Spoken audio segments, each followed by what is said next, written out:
What's up, everybody? Welcome to Transition Tuesdays. For this Tuesday, February 9th, 2021, I am your host, Russ Williams. I'm so glad you could be here today. I'm quite aware, ladies and gentlemen, I'm quite aware you could have been anywhere in this world today. I know you could have been anywhere in this world today, but you decided to be here with me, and I appreciate that. And more importantly, I appreciate you. So welcome to Transition Tuesdays, ladies and gentlemen. Ladies and gentlemen, we have an action-packed show. I got a special guest. I'm going to bring this person on in a second. But before I do that, I always like to state my intentions for the show. And that's quite simple. My intentions is to give you the opportunity to laugh, smile, think, and engage in honest conversations about your life's transition. So that's what we do here. And speaking of honest conversation, I have on here my special guest. Special guest, are you there? Yes, I am. All right, special guest. Okay, special guest. I'm going to bring you to the arena the right way, okay? So let me do this because this is an extensive bio, so everybody work with me. I got my man Tariq Thacker checking in. What's up, Tariq? Triple T, Justice, the Jasper's Finest joining us here today. All right, my special guest is a former music producer, songwriter, for the likes of groups called Surface. I don't know if you guys remember that song, Surface, the group Surface. He also worked with Melissa Morgan. He also worked with the great Luther Vandross. He also worked with my man Keith Sweat. And also he worked with the Temptations, this guy. Also he worked for Mickey Howard, just to name a few. He is the CEO and president of Stephen Chan Incorporated, which is a real estate and software company changing the financial and the technology game. Ladies and gentlemen, Transition Army, please help me welcome Mr. Stephen Thompson to Transition Tuesdays. Steve, what's good, my friend? Hey, Russ, how you been, buddy? Good to hear from you. Thanks very much, man. You need to send that recording to me, and I need to definitely use that for introduction when I come in the room. Oh, you need me to bring you out? Okay, I can do that. We can work on that. Bring them out. There you go. Well, Steve, I'm not sure if you're familiar with my show, but what I do is when I have guests on, I like to make you comfortable, in my little armchair here, you know what I mean? Sofa, love sofa. So here's what I'm going to do, Steve. I'm going to play a couple of cuts, right, for you, because I was thinking of you. I had to go into my bag here because I had to do my research. I had my man Steve on, so I had to do some research. So, Steve, I'm going to play a couple of these cuts, and you talk to me about you just talked to me about the songs once I play them for you, okay? Let's play this first one for you. Tell me if you can hear this. Hold on. Coming up. Only you can make me happy. Can you hear that, Steve? Yes, I can. All right. And who's that by? What's the name of that group? That's Surface. That's my man Bernard Jackson. Oh. Yeah. I was still in power when that first came out. Was it really? And did you work with Surface too? Yeah. I had a production company. Uh-huh.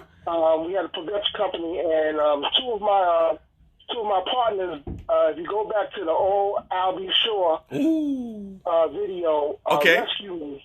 One was playing the bass, and one was playing the guitar. Uh-huh. And I had another gentleman. His name is Gene Lake.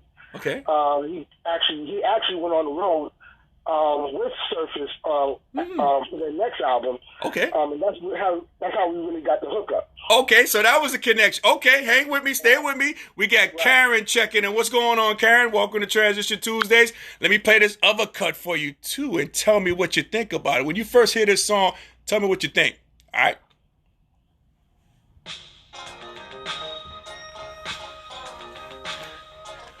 Who's that? You know who that is, Steve? That's I still was in power. You was still... So what's the connection between you and Melissa Morgan? So my boy Gene Lake again plays drums. Okay. He actually was in he used to do a lot of session work. Okay. Session work and Gene and he had a. Well, let me bring it back. Okay, bring it back. Rewind that back.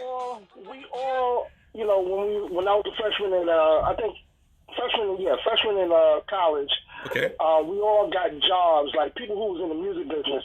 Mm-hmm. You know, rather than have a regular 9 to 5 on Wall Street or whatever, you would get, you know, either waitress jobs or you know, something simple like that to keep either your day or nights open if you was working or if you was auditioning. Okay. So what happened was, most of us, we got jobs at Tower Records. Wow. Okay. Back in the day, so yeah, a lot of musicians came through Tower Records, and I worked on the one. I worked at the one at 60, right up the block from where Power was on 66. Okay. And then Gene worked on the one at West 4th Street. Mm-hmm. So I met Gene, you know, down there, and then basically we would get little gigs. Okay. So Gene had met Melissa Morgan's musical director, which is his name was Scott Brown, and Scott said that, you know, she's looking for tunes for the next album. So basically, we submitted some songs and stuff like that, and one got picked up. Wow! So you said yours got picked up? Yeah, the one. Which one? The one, you know, not on that album. Okay. It was on I think either the album after that or the one. No. The album after that was the one with Kashif, and then the third album after the album after that. Okay. I think it was The Woman I Am or something like that. Okay. Song called Don't You Know. Okay. Nice. Man, okay, so hold on to that thought there. We got my man Ed joining us. What's going on, Ed? Welcome to Transition Tuesdays, my friend. All right, so I'm going to continue taking you down memory lane there, Steve, okay? Let me play this next cut. And for this next guy, this guy's catalog is extensive, but I'm going to play one of the cuts that didn't really get a lot of play. But let me see if you can recognize this person. Here we go.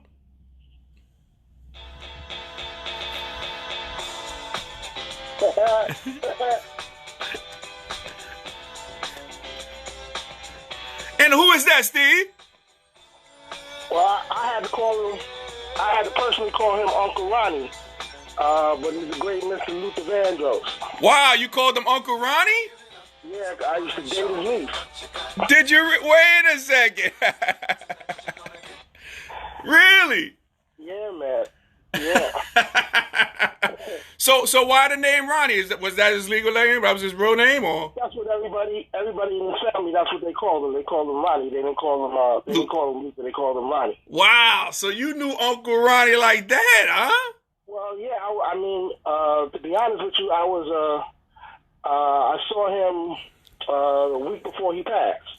Oh man. Yeah, and you know where he was and stuff like that. And, you know, still was funny. Yeah. Still was bringing the business and stuff like that. So yes. Yeah. This guy was a legend, man. I remember, I wasn't even into Luther Vandross that strong until I went to Madison Square Garden. I saw him in concert, and man, this guy was singing and walking away from the microphone, and it was still vibrating. I was like, oh man, this guy is something special here. Let me tell you something, man. I remember I must have been about 15 years old. Okay. And I had back then we had summer youth jobs. Mm-hmm. Remember that? Yeah, oh yeah. So I think I took my last check, which was a bigger check than most of them. Mm-hmm. And I spent like $100. Okay. He was playing Radio City. Music hall, and he was hot. So that's when Superstar was hot. Oh man. Yeah, man. And I scalped a ticket for $100 by myself, which was the last seat in the last row.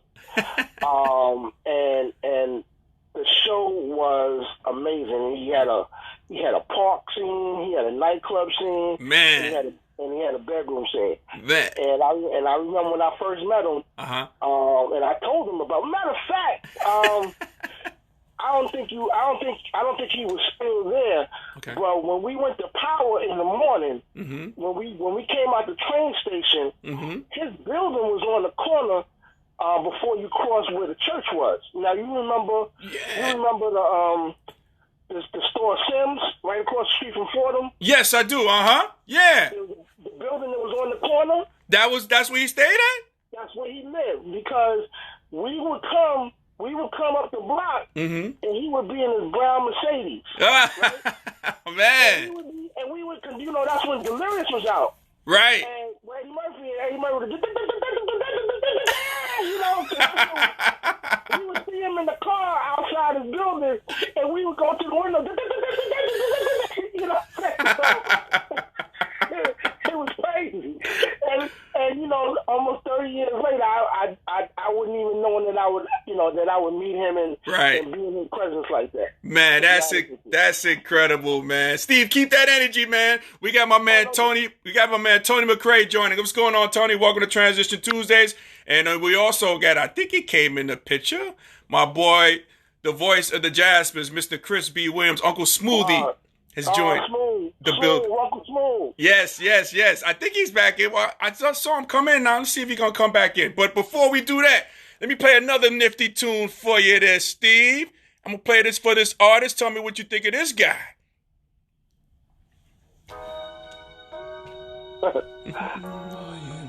Uh-oh. Here we go. I love this guy.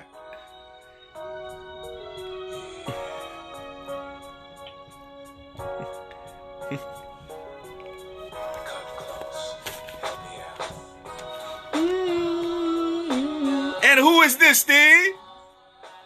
Yeah, that's Harlem's finest. That's Mr. Keith Sweat. Mr. Keith Sweat. So what's your correlation with him? Same thing with my man Gene Lake.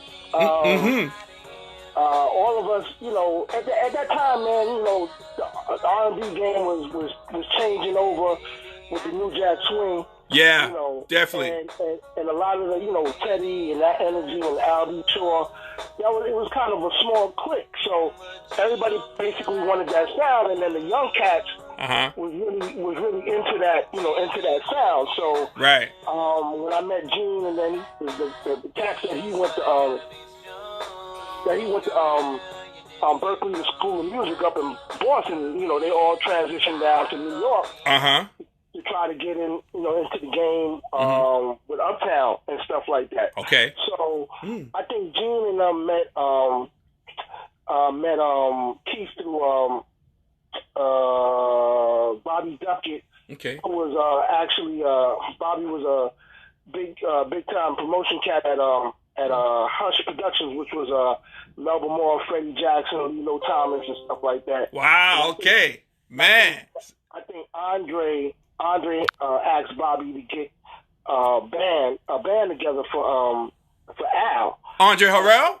And okay. Andre, yeah. Okay. You know, music is like basketball. Music is small. That's right. You know, and what happened was, I think Keith came down to the rehearsals, and I guess they were playing demos. Okay. So we slid a demo to him, but he didn't take it. But then when Gene started playing with Surface, Pitt Connolly and David Townsend was real hot. Okay. So they were doing a lot of stuff, and then Gene they pulled Gene and us to basically write a song that they were going to produce for Keith. They didn't actually make his album. Okay. But we still got it, so I got it somewhere here. But there you go. That's the connection. Yeah, exactly. Nice, you know? Nice. Karen says that Keith Sweat song we just played, she said that's my song. So she loved that one.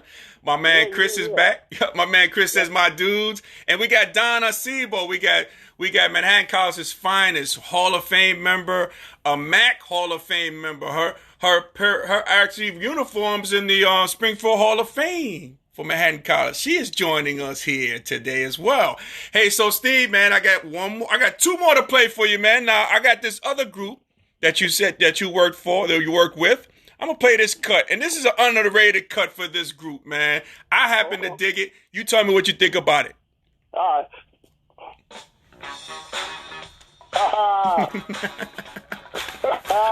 Who is that, Steve? I hear you laughing. Who is this, man? That's the Empress of Soul, the Tempting Temptations. Featuring who? You know who's on the hook with this one? Rick James, baby. Rick James. That's right. Oh man, tell me about your connection to the Temptations. Well, my cousin used to road manage the group. Really? Wow. I mean, he got stories for days. Yeah, then he started managing Eddie David and Dennis opposite, and then he went on to Hall and Oates. Started road managing Hall and Oates as well. Wow, he linked up with Hall and Oates too. That's some Blue Eyed Soul there. Those cats there, man. Yeah, because remember, I don't know, we go back to Live Aid. Mm-hmm. Live Aid back in the day, that concert that was on all day Saturday was in England, and then was over here in Philly. Yep, Run DMC, all those guys. I remember that one. Exactly. So Hall and Oates brought out David Ruffin and Eddie Kendricks, and they sang My Girl and stuff like that, and that actually turned into a tour. So my cousin, went out with David and Eddie on the Hall and Oates tour. Mm-hmm. But what happened was that portion finished, and the Hall and Oates just asked him to stay out. So he stayed out with them for like a year or so and stuff like that. Man, I tell you, we got 6 degrees of Steve and Thompson, man. I tell you, man. Yeah, let me tell you a quick story of when I first met the great legendary David Ruffin. Okay. Oh man, David Ruffin. What you got? So if you remember the miniseries, it kind of did him justice. But Live and Living Color, man, let me tell you, that cat was something else, man. My cousin came up and we drove down to Baltimore, and they were doing the show. They were actually headlining. It was David, Eddie, and Dennis. So they had their own group, so they were actually slaying. So now, I heard the stories and I heard how difficult he was and stuff like that. But it ain't nothing like when you see it live and in living color. So I'm backstage now. I'm meeting Eddie Kendricks for the first time. I'm meeting Dennis Edwards for the first time.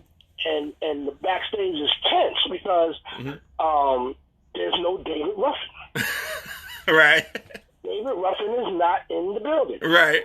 You know what I'm saying? So now they worried about the promoter, cutting their money because they supposed to be getting paid for 3, not 2. You know what I'm saying? So, so it wasn't a sold out house, but it was kind of, we got there a little late, so they couldn't really get me a ticket. So my cousin said, "Man, just go in the house and just sit anywhere. They ain't gonna bother you." So I just said, so no one could bother me. I just went up in the upstairs. So nobody was up there. So I just sat there, by myself and stuff like that. So anyway, so no David Ruffin, so they had to basically start the show. So as they're starting the show, they're going into their set and stuff like that. Right. Now, I don't think the crowd is noticing that David is not there, you know what I'm saying, and stuff like that.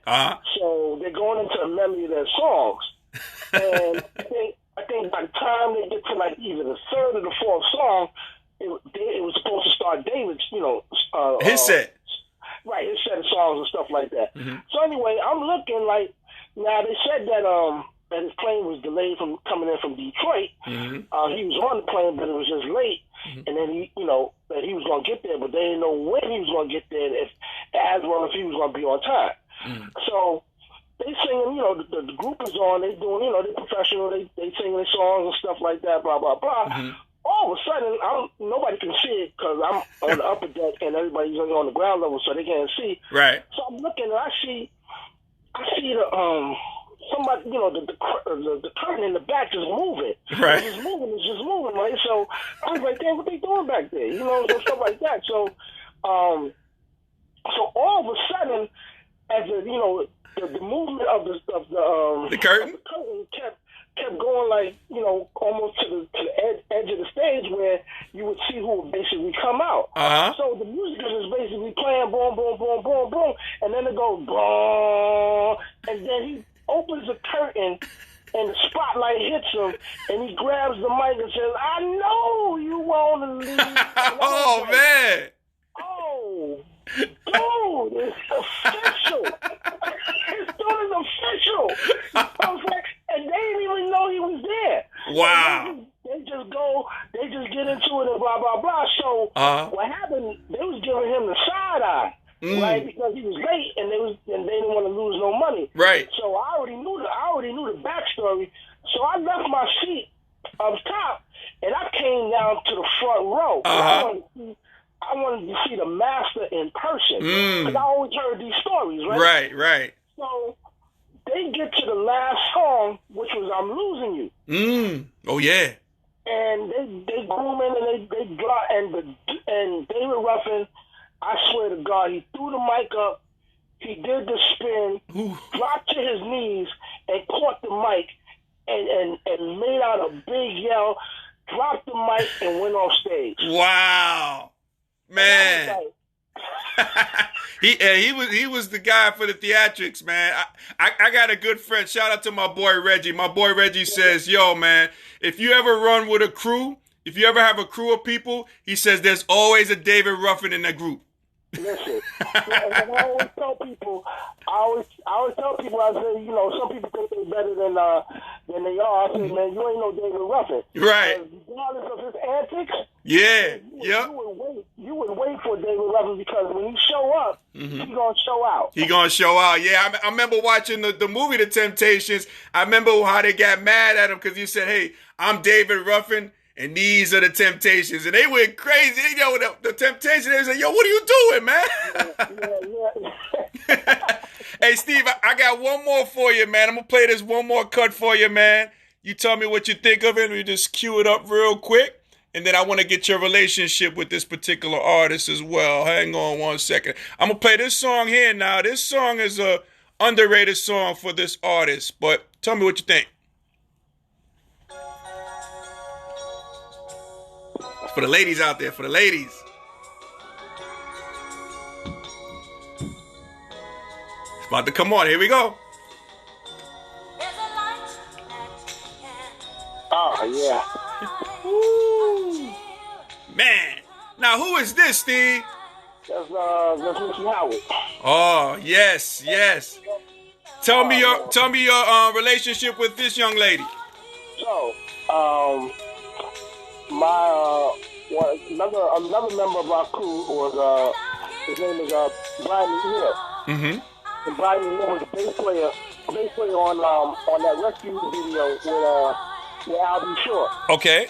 So Brian basically had a deal with a group that he was in on Atlantic Records called Judge Not. Okay. And the producer was Lamel Hill. And I think Lamel Hill produced that same cut right there, I believe. But that was Mickey's producer. Okay. So he, myself, Gene, and him, you know, we did some tracks, and he let Mickey.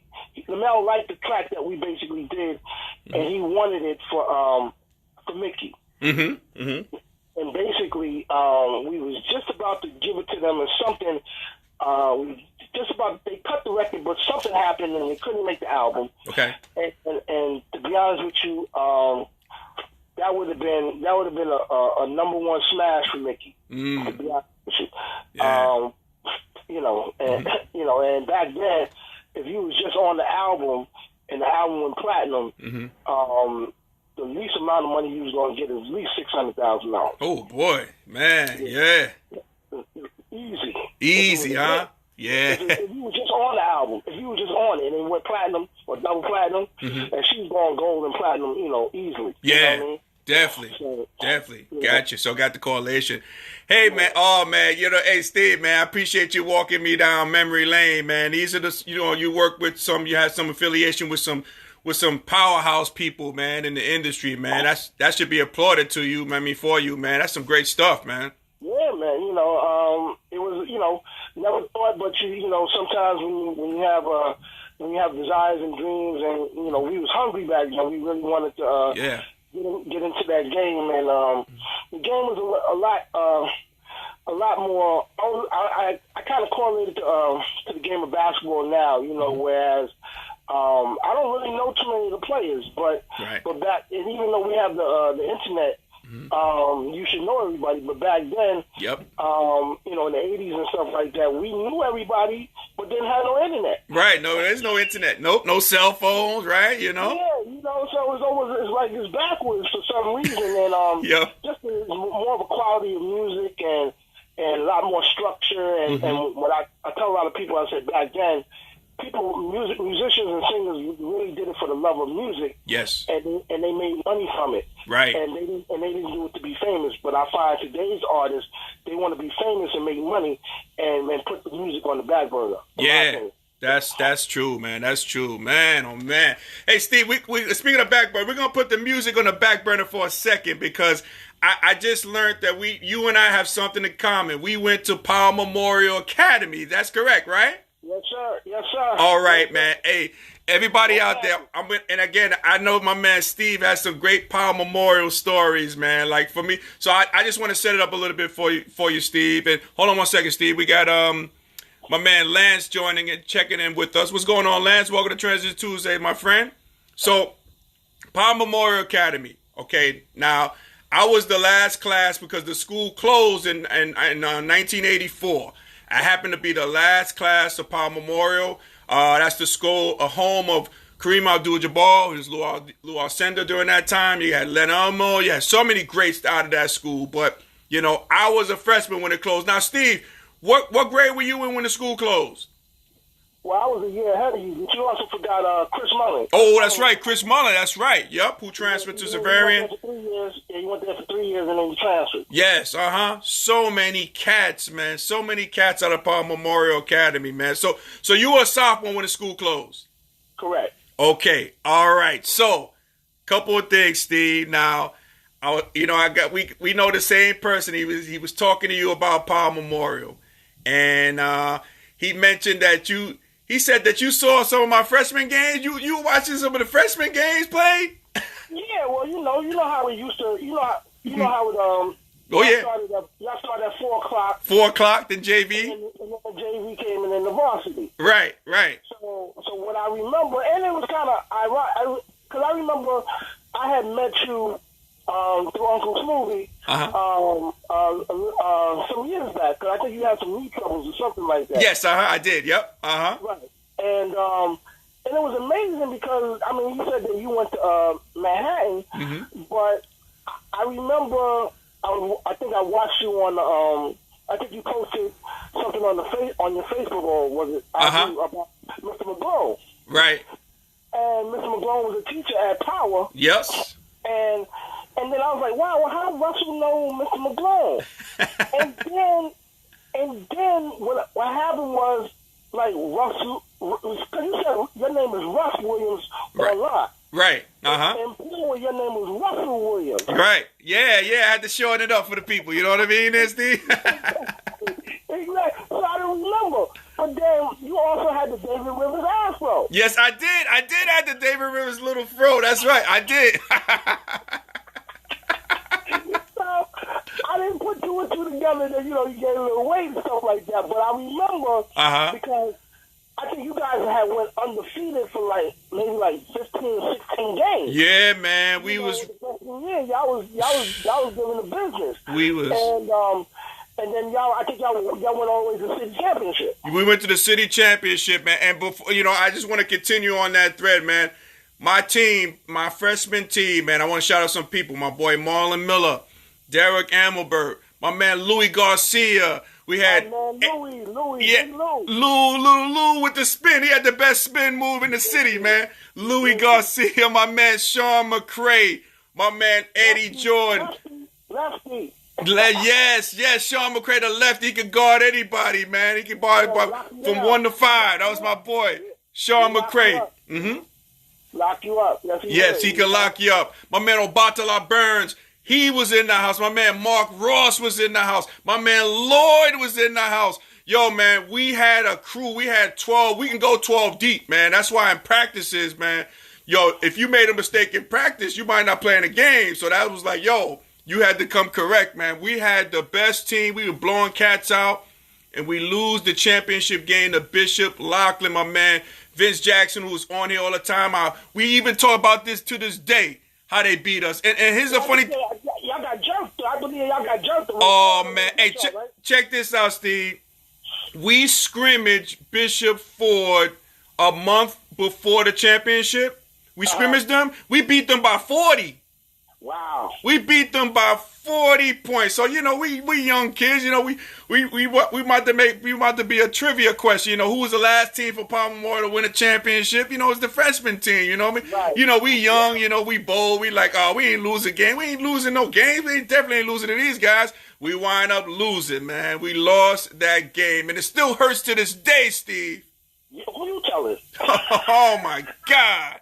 Man. One thing about back then in that era was school spirit and school rivalries. I don't know if it's like that now. I mean, you know, you had pride.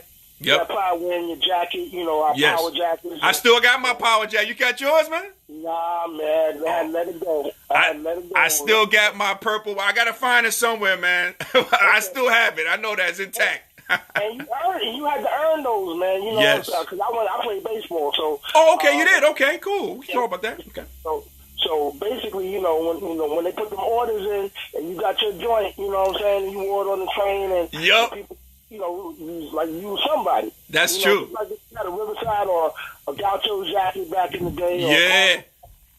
I talked about that a couple of weeks ago. I had my boy, I had Tariq Thacker on, and Tariq, we was talking about, you know, because I'm from Queens, and I played at Riverside Church, and my biggest thing was, yo, you know, I don't care really about the ball. All I want is a Riverside bag, and I want a Riverside jacket, so I could be the first one in Queens rocking it. That was my stilo then. That's what it was about. Yes, that's what it was about. But you know, Power Memorial was a real special school. Yes, and you know, to me, as well as a lot of individuals who went there, because something it wasn't the most glamorous building, right? Looking back at it, but it just had a spirit of brotherhood in it. It did. Where you know, where you really kind of took up, you know, and then the brothers kind of related, you know, they related well to you and stuff like that, and they matured you. Yeah. You know, plenty of times when I seen a big 6'2" or 6'3" dude get slapped up in homeroom. Yo, yeah, the brothers weren't playing, right? Yo. I'm like, wow. You know what I'm saying? So, you know, Jason, NBA All-Star Jason Williams was in my class. That's right. We rode the train together every day. Wow. So it was real sad when the school actually closed, because, and I was talking about this the other day, it was real political. And now, you know, you look at politics on TV, and back then, we were 14, 15 and stuff like that. Right, When they were really playing politics of closing the school because they just wanted to sell the property. Yeah. Because I remember, you know, there was news stories and it was in the paper that people had actually volunteered to keep the school open and rebuild the school for no cost to them, and they still didn't want to keep the school open. Yeah, they wanted to sell it for the real estate. I mean, which condos now. Exactly. Yeah. You know, and it's still there, but I mean, a lot of individuals in my class, which was supposed to be 86, but that 84 sophomore class, when we transferred to different schools, a lot of kids didn't make it. A lot of kids in my class dropped out. Yeah, because of that brotherhood of power, man. You're not gonna find that other places, you know, which is it just was different, man. Like, so, myself, Jason, and Brian Young, who played on the varsity. Yes. We went to Christ the King. Oh, you guys went to Christ the King? Okay, CK. Okay. We went to Christ the King, and that was like going from Power to Christ the King. It was like going into 90210. Right. Yes. You had kids 16, 17, 18 riding down the hill and on our campus and stuff, like brand new cars. Brand new cars. Yep. You had girls too on campus. You know. That was adjustment too. Girl, you know what I'm saying? Yep. So we were shell shocked. We was like, yo, this is crazy. Yeah. This is crazy, but that's true. It was a huge adjustment. It was a huge adjustment from leaving Power. The spirit, you know, the camaraderie and stuff like that. Yeah. It took me a little while to really kind of adjust, you know, and get it out. But I remember I wish we had Facebook back then. I know. Cats in Power, they would come back when they demolished the school and take the bricks and bring them home for souvenirs. Really? Wow. That's a good get there. They would come back and get when they demolished the building. They would come back and they would take a brick and bring him and bring it home and save it. Some people probably still have the bricks. Wow. Yeah, Power was a special school. We got my man Alfonso Walker join. What's going on, Alfonso? I think Alfonso's a newbie to the show. Welcome aboard, sir. Welcome each and everybody here. As I'm talking to my good friend Stephen Thompson here. Hey, so Steve, man, Power Memorial. So here's the question: Did you play an instrument at all? No, I didn't actually play an instrument. Okay. I remember the band room. Okay. I just was gonna mention that, Steve, because but my freshman year I was in the I had a music class and you had to go downstairs. You know what? Now I remember you did have a case. I remember you coming in with a case. Yep, I had a clarinet, man. So I remember you had a Yeah. I had a case, right? I remember you had a case. I remember you had a case. Yeah. Oh man. Now that's a good case to have. You know what I mean? When you get a case, that's a good case. Exactly. Listen, talking about cases, Uh-huh. I don't know if you was there that day. Okay. But you know how we used to, we had to walk that long strip. Yes. From the train station past that Fordham block and then turn the corner. Right. So we was remember at the end of the year, everybody had to come in at different times to take their finals. Yes. I remember that. You remember that? Mm-hmm. Okay. So one morning, because all of us that came from the Lower East Side used to take the train together. Okay. But since we had finals and everybody had to come in, juniors and seniors and freshmen and sophomores came, to take your test. Right. So we came in a different time than all of us meeting up. Mm-hmm. So taking the train, me and Jay, we take the train together. Okay. So we walking up. So I told Jay, I said, I'm going to the store. So I stop in, Sam's, which was short for stealing my store back in the day. Back in the day. So I'm buying something, and then all of a sudden, Jay's in the middle of the block. Mm. Okay. Now, he's arguing with this little dude, because Jay was about 6'1", 6'2". Yep. 15 years old, going on to 16, or 16 years old probably. I think he was 16. Right. And they arguing. So I walk up on them. I'm like, what's going on? Mm-hmm. Oh, man, this dude said, I looked at him and stuff. Like, yeah, you looked at me? So the cat said he was like a Zulu dude or something like that. You remember back then? Oh, yeah. Like Zulu Nation? Yeah. Uh-huh. Yeah. So he was like, yeah, I don't like how he's looking at me. So the dude was real small, but I think he was older than Jay. Okay. So anyway, long story short, they start fighting. So Jay started hammering them up in the headlock and boom, boom, boom. Right. So we broke it up, right? So it was like, 2-3 minutes and stuff like right. that. Nothing big. Right. So we broke it up. So the dude got his coat and he said, yeah, I'm going to be right back. Uh-oh. So Jay said, yeah, guys, go where you going, right? He said, I'll be right back. So the dude ran. Uh-oh. And me and Jay started walking to school. A couple other kids was there. We was walking to school to go to take our test. Right. So we got to school. So I said, Jay, come on, man, come inside. He said, nah, I'm going to sit right here, because the front of the steps. Right. Yep. Power. Mm-hmm. Right there in front of the bus stop. Yep. So right there. So I was like, so I'm sucking my teeth. I was like, man, I got to wait out here with you just in case something happens. Yeah, that's your dude. Yeah, you got to be with him. And then Jay was the type of person, if you ain't doing it, he'll start telling you. Jay was like Trump back then. If you ain't do something, he start talking about you. Yeah. So I'm sitting there with him, right? So the dude ran all the way down to Martin Luther King, right? Mm-hmm. So I swear, and I can remember this like yesterday, Russ. Uh-huh. It must have been about 8 minutes.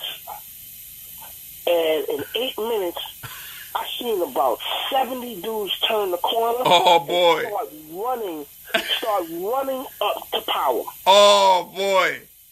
And I said, Jay, you see that? He was like, yeah, it ain't going to do nothing. I was like, Jay, do you see what's coming? And that was that was the era where they would just rush you. Oh yeah, they bum rush you. That was it. Yep. That was it. So nobody, no big kids was in school. Right. So I ran into the lunchroom, and I think it was just freshmen. I think it was just freshmen and sophomores in there before we took our test. Right. So I don't know. I think you remember Norris McAdoo. I gotta ask you about Morris McAdoo. But go ahead, continue, man. And all them cats and stuff like that. So they was and Chuck and Big Ron and stuff like that. So they was in there. So I was like, yo, these cats from King are running up the block to beat up Jay. Right. And they go, what? I said, yo, they coming up the block now strong. So they ran out. And by the time they ran out, Brother Bankley and all the brothers ran out. Ooh. So the kids from King started hooking off on the brothers. Get out of here! And the brothers started throwing. Right in front of school. And I was like, yo, it was so ridiculous. We was out in the street of Amsterdam. They had to hold up the bus. Oh my! The bus stop and right. Get off the bus there in front of the school. Right. It was off the meat rack. Man, imagine if they had cell phones during that time, Steve. Listen, and I should have known that was a prerequisite of all the drama Jay was going to do. Yeah. Jay, what Jay saw, they ain't gonna do nothing. Oh man. Oh, but that goes back to what you talked about, the toughness of the brothers. Yo, they did not play. Yeah, they didn't play, man. They protected their own. They did not play. I can see them hooking off. I can definitely see that. Yeah, man. With the collar on. With the collar on. That is funny, man. Oh, Power Memorial, man. Fond memories. I went there maybe like a year ago at a business meeting. So I decided to walk down there, and I saw, now it's the high rise and everything. But I just flashed back to when I was a freshman, man. It was none like Power Memorial, man. I tell people all the time, Steve, if Power Memorial stayed open, I mean, you would have had championships out the wazoo, man. I mean, for my freshman year, Jay's. Didn't we varsity went to the city? Didn't we go to the city championship that year? I don't think they went to the city championship because they had Mel Kennedy. Yeah, they got knocked off. Yeah, they got knocked off. Yep. But the interesting thing is, and I think I mentioned to you, when I went to Christ the King, Christ the King went to the city championship that year against All Hallows. All Hallows. Oh yeah, yep. And as I look, I saw the starting five for Power. That next year we would have remained open. Yep. Which was crazy. So, yes. You know what I'm saying? So, yes. Dow Walker and Mark Lake Skeeter. Skeeter, yeah. Skeeter was for my way, man, for my project. Yeah, Skeeter. Oh. Yeah, man, all them cats, man, good dudes, man. It was just an amazing time, back in the 80s and stuff like that. It was. Hey, Steve, you mentioned Morris McAdoo. Now, people don't know this. Now, let's talk about my man, McAdoo. He had one arm. Yeah, well... He was a lefty, he had like, I remember Lawrence was in my homeroom. Okay. So... they called him Lucky. They called him Lucky, too. Lucky. Yeah, he called him Lucky. And basically what happened was, remember when you first got into school, they would have freshman intramurals. Mm-hmm. So... when he was at home, everybody said, yeah, I'm going out for the team, and boom, boom, bang, right? Mm-hmm. So we saw he had one arm, right? So he said, yeah, I'm going out for the team as well. Mm-hmm. So I think we started playing, I think it was homeroom against homeroom or something like that. Right. And the dude, so, nobody wanted to say nothing, but I'm like, dude, you got like one arm. Right. Like, how do you could dribble? Or whatever, you know what I'm saying? So when we did the tap, and we started boom, boom, boom, so nobody saying nothing. Like, all right, well, somebody threw him the ball. Right. When he threw him the ball, he crossed the dude over and laid up, and we was like, oh! Yes, man. Oh! Then it was game time, and then he used his love. Yep. Like it was almost another hand. Yes. Yeah. And And the dude was tricky with it, man. He was nice, man. It was mesmerizing people, man. Yep. People used to come to the freshman games and just to watch him. Yes. You know, when he was getting in the game, and he was a good brother, and he was Bob McAdoo's nephew. That's right, Bob McAdoo's nephew. Yup. He was nice. I mean, they tried to force him left. It didn't matter. He'd go right with his left. He forced him over and stay where he at. And stay where he at. Man, yup. I wonder how's he doing, man. I would love to see that guy again. Oh, man. I think he's back out somewhere. A couple of my boys, you know, they stay in contact with him. Okay. Man, Lucky. Oh, man. I'm glad you brought up his name, man. We got my man Tony Morales joining. What's going on, Tony? Welcome to Transition Tuesdays. Welcome aboard. Glad to have you on, my man. So, Power Memorial. Man, oh, man. In fact, I'll tell you a quick story. Okay. About your boy, your teammate, Lou Garcia. Yes, my man Louis. That's my dude. Uh-huh. And Lou saved my life. How did Lou save your life? And Lou was usually watching. So how did he save your life, man? Lou saved my life, man. So we had gone out to Roseland. Back in the day. So you went to Roseland? Wow. You was too young to be in there, Steve. How you getting there? No, it was after 18. You know, after 18, you get in there. Okay. And stuff like that. So, all right. So, this was back in the day when you used to say something to a girl if she didn't want to dance with you, right? Mm-hmm. So I said something, which I'm going to say what I said. Okay. So the girl doubled back, right? And she said, "What did you say? What did you just say to my friend?" And she said, "You shouldn't say that. That's not nice." Okay. Right? So, you know, I was ashamed and I apologized on the spot, right? Mm-hmm. So when I looked up, she was talking to these big thug dudes from Brooklyn that I couldn't do damage at the Fresh Fest and all these hip hop concerts that they just used to be beating cats up. Right, okay. So she was pointing at me, right? Uh-oh. And the dudes, they had that vulture look in them. And it was like, oh, word? He what? Right? Right. So in the last minute, I see this dude, the Spanish dude, come over, right? And he's like talking to them, and then the dude, the leader of the pack was like, "Oh, that dude right there." So Lou turned around like, "Who?" and he said, "Who, Steve?" Oh man, that's my man, Steve. Leave him alone, man. He good. When I saw him, I said, "Yo, Lou, thanks. Listen here, man. Be easy up here, man." Oh, that is, hey, man, my man Lou, man, to this day, because I know Lou lives in, I think, in ATL now, but my man Lou, he always had that charisma like that. And I'll share a quick story. I'll start a quick story about Lou real quick. You know, again, that run that we had my freshman year on the team, we lost one game, right? We lost one game. So we knew with Coach Tony, so he says, "Hey, man, practice tomorrow is going to be a mother, man. You guys better make sure you there. You lace them up." We practicing. There's no Louis Garcia. Like, where's Lou? Lou decided he wasn't going to go to practice that day. Oh, he skipped out. He skipped out on us, yeah. And then we have our, you know, we get ready to play our game, and Lou warming up and everything. Like, and Coach like, "No, Lou, what do you think? You think you gonna play in this game? You ain't playing in this game. Are you kidding me? You missed practice. You ain't playing." I remember that. Yeah, but Lou skipped practice, man. He said word to nobody. You know, we warming up. Next thing you know, there's no Lou Garcia. I was like, man, wow. Oh man.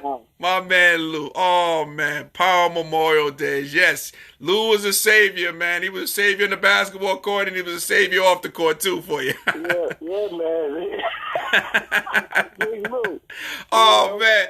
Hey, so, Steve, I got a couple more questions for you, man. So, Steve, where did your love of music come from, man? What inspired you, like, for music? You know, why'd you gravitate to music? To be honest with you, I mean, I guess it was inherited from my mother, and then my dad produced the first gospel Grammy record for Shirley Caesar. Really? So, yeah, he produced Shirley Caesar, No Charge. My dad did that Scepter Records. Wow. Back in the day. So I guess I get it, from both sides. But from the music production side or business side, it definitely had to, give it to my father. Man. He produced the Five Blind Boys, produced Dionne Warwick's only gospel album. And I remember, right there on 54th Street was right next to, his office was right next to Studio 54. Wow, man. Yeah. And back then, on that label was BT Express. Ooh. Come on and do it. Yes, do it. Do it till you're satisfied. Yes. Yeah, man, on that label at that time. So I still got all the records he gave me, all the promo copies, man. Oh man, that is amazing. So that's where you get it from. That's where it comes from. Yeah, that's where it comes from. Man, that is cool. Hey, so Steve, now that I got you here, man, you know how you have give me your 5 best MCs, but for your case, I want to do something a little different, Steve. I want you to give us your top 5 music producers. You think you can do that? That's easy. Okay, what you got, man? Top 5 music producers. Jimmy Jam, Terry Lewis. Okay. That's a good one, man. Good duo. L.A. Babyface. Another good duo, yes. Okay. Teddy Riley. Ooh, Teddy Riley. Teddy Riley was Puffy before Puffy. People got to give that man that due, man. Nah, you can't even put Puffy in the category with That's Teddy true. Riley. Yup. He changed. Puffy didn't play music. Yeah, and this guy invented New Jack Swing. I mean, come on, enough said there. Right. Yep, that's 3. So let's go with Holland Doja Holland. All the Queens. Okay. And Four Tops. Okay. And you gotta give the man the credit, man. Quincy Jones. Quincy Jones. Man. There's a great documentary about Quincy Jones on Netflix, man. I think it's called Quincy, too. I think people should check that out. Quincy Jones. Man. Yeah, man. Gotta give it to him. He went from Sinatra to Michael Jackson. Yup. And, Sanford and Son, he scored that. Yup. Ironside, he scored that. That's Lamar right. Squad, scored that. Yup. I think he has a little bit of his hand in the Fresh Prince of Bel-Air. Yup, that too. Yeah, well, he executive produced that. Yeah. Man. So, Man. you can't go wrong with you. Man, you can't go wrong with that 5. That's a good 5. Now, how about give me your top 5 songwriters? That might be tough. No. You can handle that one, Steve? Okay. Jimmy Jam, Terry Lewis. Okay. Right. Babyface, they did write their own songs. Babyface, yep. Babyface. Gotta go with Leon Silvers. Whispers and Shalimar and Lakeside and all those solo groups and stuff like that. Who's that, 3 or 4? That's 4. Give me one more.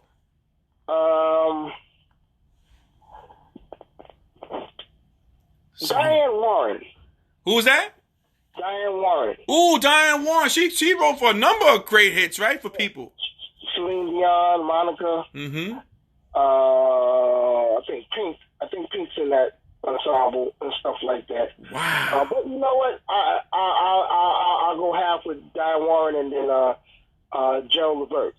Oh, Gerald Levert off the bench. All right, Gerald Levert. Yeah, Gerald Levert. He got a lot of sleepers that people don't know he wrote. Yeah, the OJs was mean too, man. I'm sorry. You got another one? Yeah, Gamble and Huff and on both sides. On both sides. I don't even know what I was thinking about. Gamble and Huff on both sides. There you go. Gamble and Huff. Yes. There you go. All right, man. It's hard to put 5. Yes. But it's hard to put 5. Man, that is good. Man. Now that's a mean 5 on both sides, man. That's mean, man. Yeah. Man. Hey, so Steve, man, we had the music, we talked a lot of music today, which is good because, you got that great ear for music and I love hearing the stories that you have about music, man. So talk to us about what you're doing now at Steven Channel Inc. Talk to us a little about what that's all about. Well, yeah, I have I was actually I came into it by accident, but a friend of mine had somebody messed up on my mother's computer once. Okay. And I had all my music files on that computer because I was producing a group called Beige, and they were ready to go in the studio, and I think my mother had a virus or something like this a couple years back. Okay. And when I went to get it fixed, and so when I called the dude, I said, "Is it fixed?" And he said, "Yeah, it's fixed. Come get it." So I went. And my mother was going to college, and she was writing a thesis. So all her stuff was on it. So when I plugged up the computer, there was no icons on the computer. So when I went back, and I brought the computer back, I said, "Yo, man, there's no icons on the computer. Where's my mother's files and my files?" He said, "Oh, I put Windows. I think I said I put Windows ME on there." And I said, "You did so?" I said, "So what that mean?" He said, "Yeah, I erased everything." Oh. And I said, "You what?" He said, "Yeah, I erased everything." I said, "But that's not what I wanted you to do. I wanted you just because it was just slow. It had a virus." Right. You know what I'm saying? It's just slow. Oh, but you know, so I was like, "Dude, you can't do that." Right. So anyway, I had a big argument at the store or whatever. So the group that I was producing, their manager called me. And the manager was like, "Yo, we ready to go." I said, "Man, I can't go in the studio now." He was like, "Why?" I said, "All the tracks that I had for them, the dude erased." Yeah. So he said, "Hold on." So he said, "I'll call you right back." So he called me back, and he had this dude on the phone. And he said, "Tell him what happened." So he said, I told him what happened. He said, "Oh, okay." He said, "Yeah, can you bring the computer to me?" I said, "Yeah, I can bring it." He said, "Yeah, bring it." Yes, I live in Jersey, but if you bring the computer to me, I can fix it. I said, "You can fix it?" He said, "Yeah." He said, "Yeah, your computer, your files are not lost." And I said, "What?" He said, "They all deleted." He said, "No, they're not lost." So anyway, so I brought it to him, and then basically, he said, "Give me a day or two and come back and get it." And then he gave me, when I came back, he gave me a disc with all my files. And I said, "Yo, dude, like, what did you do?" He said, "Yeah, man." He said, "Don't believe." He said, "They're never destroyed." He said, "That's why when you see the movies, when they want to get rid of a computer, they blow up the hard drive." He said, "That's how they find out all the pedophiles and stuff with child porn, because they don't destroy the hard drive." Right. That's how they find out all the stuff that you've been doing. Right. On computer. So I was like, "Wow." So I said, "Man, what is it you do?" So he said, "Well, I wrote a software program that's going to help artists, get paid and protect their content online." So immediately I said, "Okay, well, tell me more." And he told me how it would work, where people would basically just, put their music online like this is about 15 years ago. Okay. All right? Wow. So before all this stuff is now, Right. And they would basically, download the song. We can protect it and we can track it, and someone basically shares your information or shares the song with somebody else, and blah blah blah. We can track it back to them, and they you can sue them and stuff. I was like, wow. And then basically, anytime this person's song is downloaded, the musicians, the songwriters, and the producers would actually get paid instantly. Wow. So I was like, started going cha-ching, cha-ching, cha-ching. So I just said, "Man, how could I be down?" So, right. And he told me, and I told my expertise and stuff like that, and who I was connected with, and blah blah blah. So I just joined that. I joined the company, and we got funded and stuff like that. Long story short, it didn't work out, but Cat came through the office that wanted to combine his technology with our technology. Okay. And this technology, where a lot of people sample music and they don't pay for it. So his technology could actually find and listen in all types of formats. If someone took someone's sample or interpolation or whatever they did, and without paying for it, and it would be a red flag. So it would be like, it almost be like a new sheriff in town. Gotcha. Okay.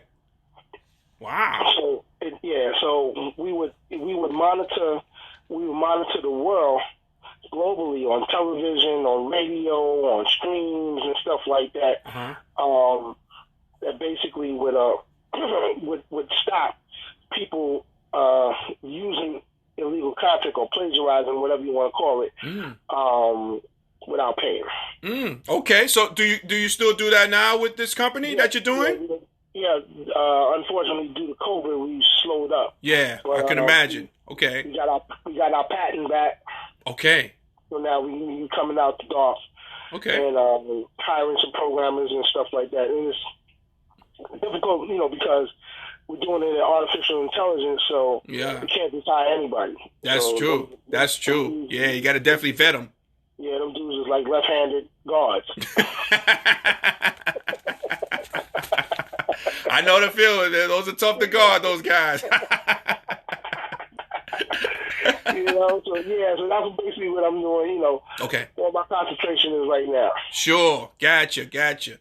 Man, my man Steve, it has been a pleasure walking down memory lane with you, man, vibing with you on the music scene, scene. I'm so glad, we had that connection, which is Power Memorial. I'm glad my boy Smooth put me on that. He was like, man, I got a guy. You gotta talk to your guy Steve, man. We can talk music, talk Power Memorial. He gives great stories. Before you close out, yes, sir. Uncle Smoothie set this up. Okay. And how I met Uncle Smoothie.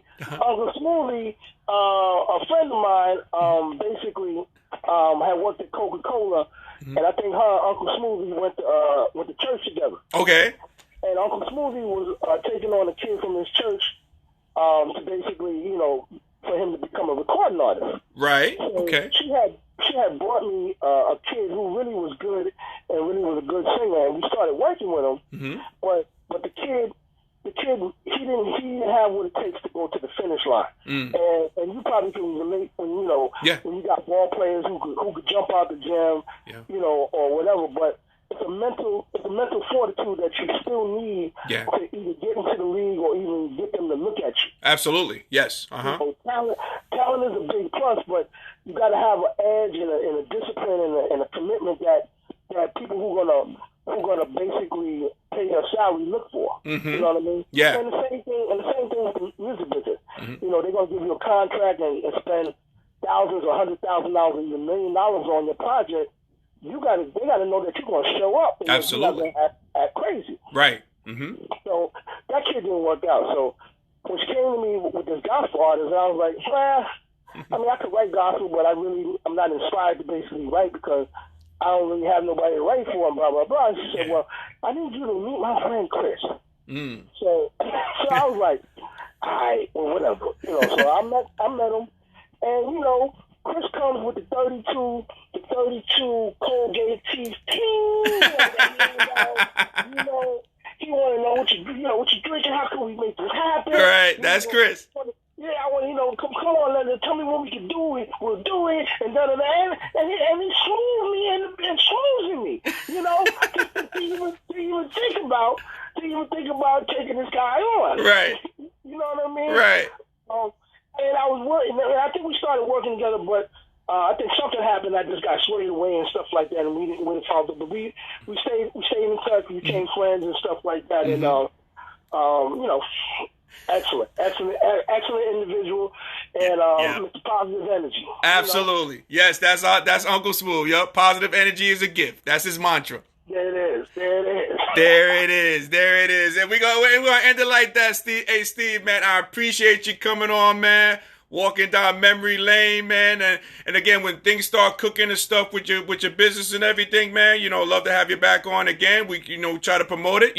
I gotta look out my Power Memorial Panther, my Panther brother. I gotta look you out, man. Yes, sir, definitely, man. Shout out to you, Russ, and I remember getting the link to listen to your podcast when you first started. Yes. You had a co-host or a female on there with you, stuff I believe. Yes. And come a long way, my brother. Keep doing what you're doing. Thank you. And I just want to send a shout out to 90210 in Delaware. I told I wasn't going to shout out, but I lied. So anyway.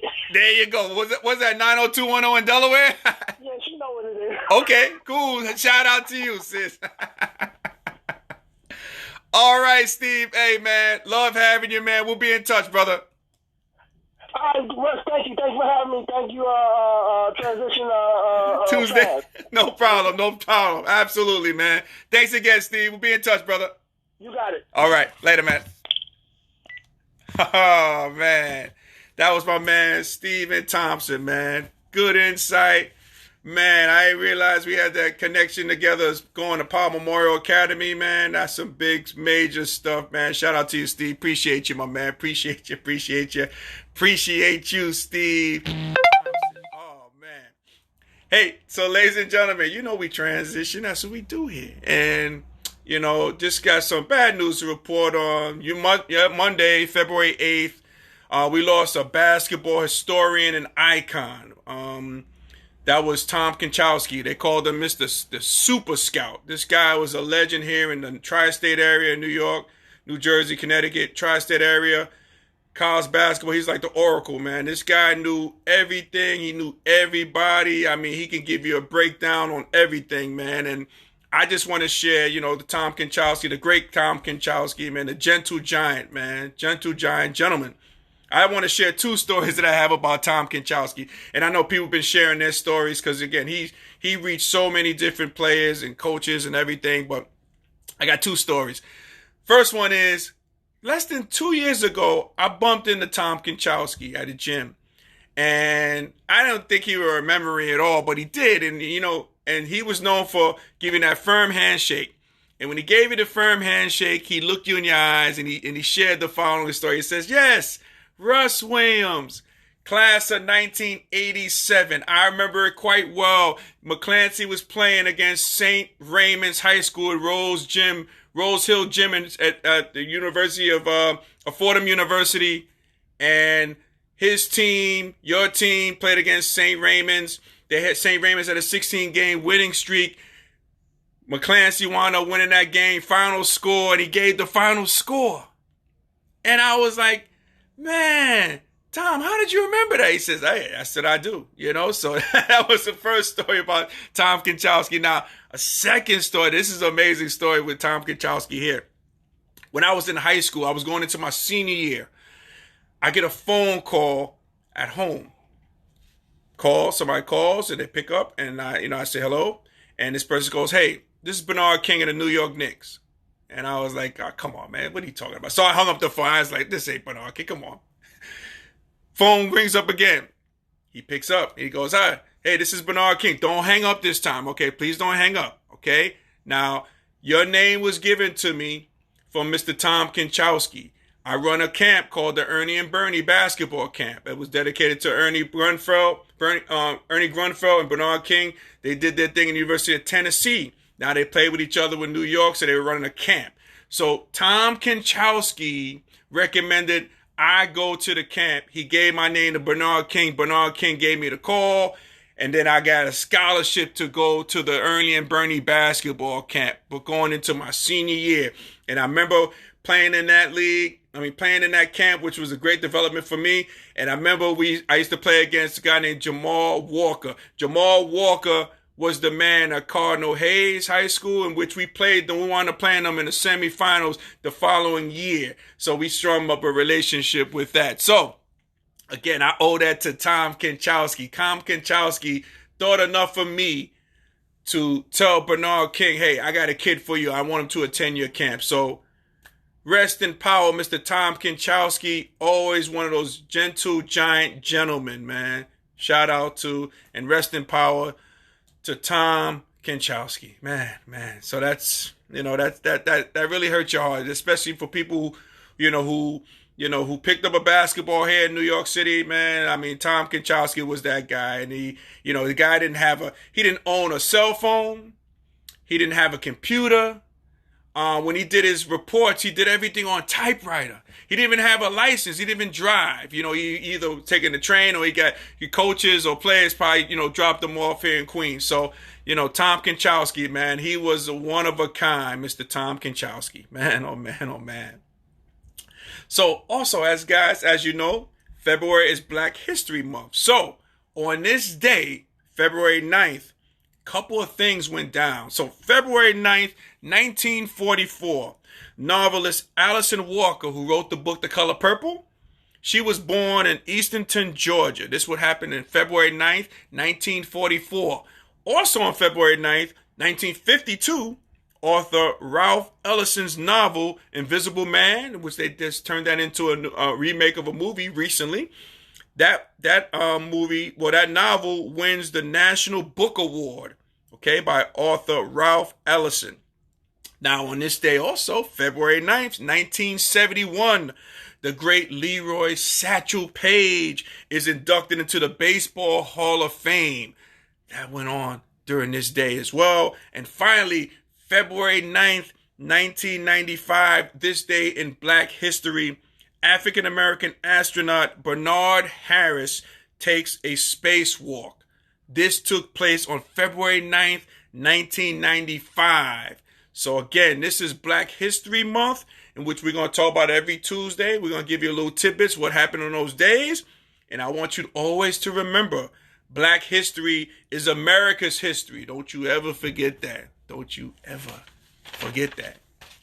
So, ladies and gentlemen, if we were able to make you laugh, smile, or think today, my good friends, you have done an amazing thing today. So, remember to celebrate your victory. Celebrate your victory.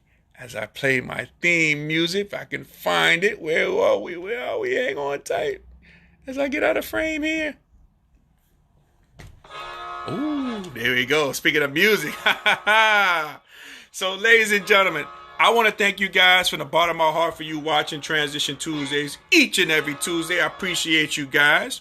And as I mentioned earlier, and I mention all the time, we have a YouTube channel called Transition Tuesdays. I post all the videos on there if you missed this one. Okay? If you're not following me already, you should be. What's going on? But hey, on Instagram, you can follow me on R Will Transitions. The letter R, WILL, Transitions, okay? With an S. R Will Transitions. Follow me there on Instagram. Would love for you to do that. And shout out again to my good friend Stephen Thompson for joining the show, taking me down memory lane. Oh man, I love it. I love the stories. I love, people who love music and who love classic things. And Steve Thompson, he came and did his thing. So thank you, Steve, for that. I appreciate you, my man. So ladies and gentlemen, Transition Army, as we say in parting, happy transitioning, and we'll talk to you soon. Take care, everybody.